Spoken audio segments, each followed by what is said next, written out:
அனைவருக்கும் வணக்கம். என் லைஃப்பில் இந்த மாதிரி ஒரு பெயின்ஃபுல்லான ஒரு சுச்சுவேஷனை நான் ஃபேஸ் பண்ணதே கிடையாது. மனசு முழுக்க வலி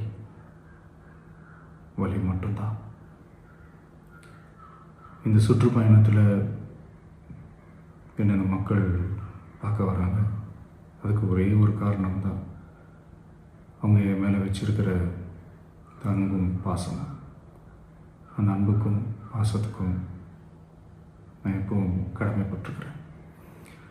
அதனால தான் இந்த சுற்றுப்பயணத்தில் மற்ற எல்லா விஷயங்களையும் தாண்டி மக்களுடைய சேஃப்டி, அதில் எந்த காம்ப்ரமைஸும் பண்ணிடக்கூடாதுன்றதுக்காக தான் அது என் மனசில் ரொம்ப ஆழமாக இருக்கும் அந்த எண்ணம்.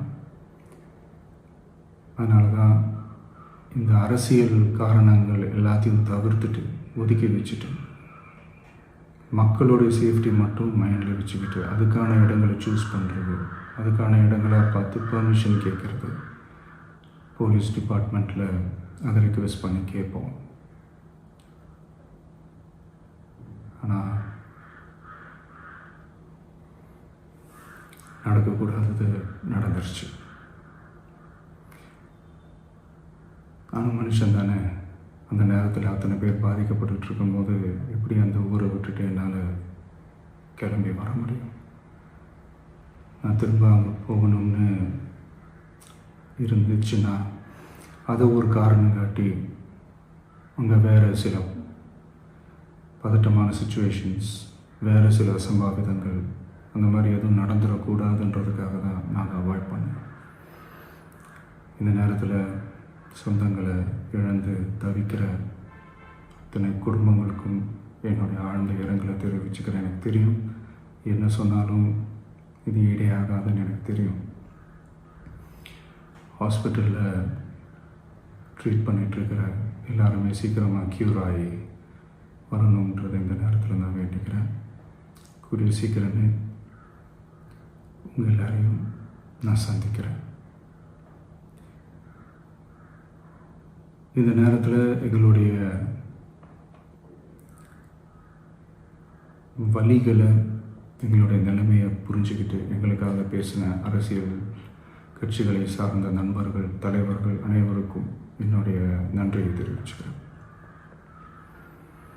கிட்டத்தட்ட ஒரு 5 மாவட்டத்துக்கு பிரச்சாரத்துக்கு போனோம்.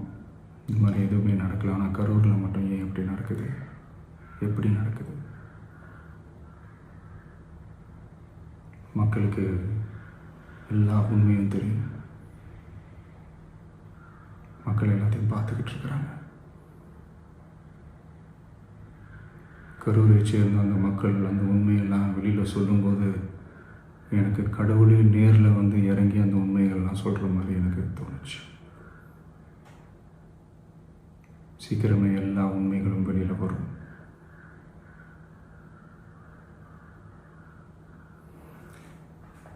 எங்களுக்கு தரப்பட்ட இடத்துல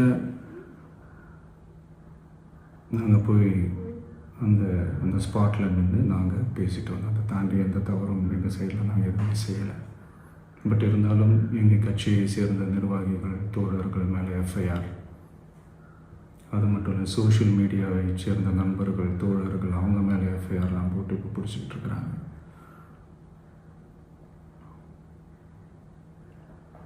சிஎம் சார், உங்களுக்கு ஏதாவது இந்த பழி வாங்கணும் அப்படின்ற எண்ணம் ஏதாவது இருந்துச்சுன்னா என்ன வேணாலும் பண்ணுங்க. அவங்க மேலே கை வைக்காதீங்க. நான் ஒன்று வீட்டில் இருப்பேன், இல்லை நான் ஆஃபீஸில் இருப்பேன். என்ன வேணாலும் செய்யுங்க. நண்பர்களே, தோழர்களே, நம்மளோட அரசியல் பயணம் இன்னும் ஸ்ட்ராங்காக, இன்னும் தைரியத்தோட கண்டினியூ ஆகும்.